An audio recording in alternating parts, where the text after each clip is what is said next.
पुंछ के सरहदी गांव जुलास में बिजली न होने से गांव वाले काफी परेशान हैं। गांव में आज भी बिजली की तारें हरे पेड़ों के साथ लगी हुई हैं, जिससे गांव वालों को किसी बड़े हादसे का डर सताता रहता है। और बिजली की तारें भी बेहद खराब हालत में हैं।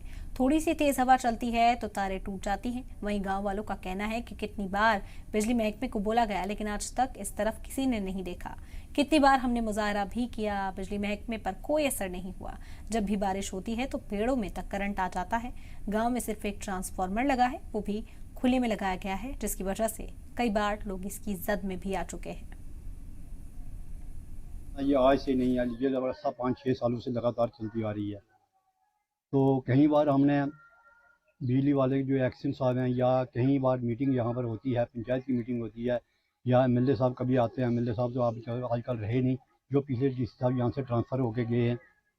तो वहाँ पर जो जब भी मीटिंग हुआ करती है, मैं वहाँ पर बिजली के बारे में ख़ास करके मैं बोलता हूँ।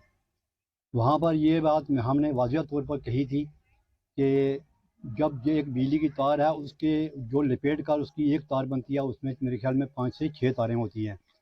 तो यहाँ पर जलास की ये हालत है कि एक तार को उसको खोल के उसको मतलब जैसे खोलते हैं, हमारी अपनी भाषा में खोलते हैं, एक तार की लंबी करके मतलब डबल करते हैं, डबल से मतलब सिंगल से उसको डबल ट्रबल करते हैं और वो पेड़ों के साथ लगाते हैं। इसमें बहुत ज़्यादा जलास गाँव है और इस जलास गाँव में बिजली की कंडीशन जो है, खास करके पोल और जो तारें हैं उनकी कंडीशन इतनी ख़राब है कि जब से हम पैदा हुए हैं तब से जो तारें लगी हुई हैं वैसी ही चल रही हैं। और आज जब कोई तार खराब होती है या कोई पोल टूटता है तो उसी को वापस तार को सिंगल करके तार को वापस उनमें जो जॉइंट किया जाता है, तो उससे बिजली की खस्ता हालत है। यहाँ जलास में जो है वो पेड़ों पे ज़्यादा तारें हैं और पोलों पे कम है। तो उसी का कारण ये है कि जब थोड़ी सी भी बारिश का मौसम यहाँ आता है, थोड़ी बारिश होती है तो यहाँ लाइट जो है बंद हो जाती है।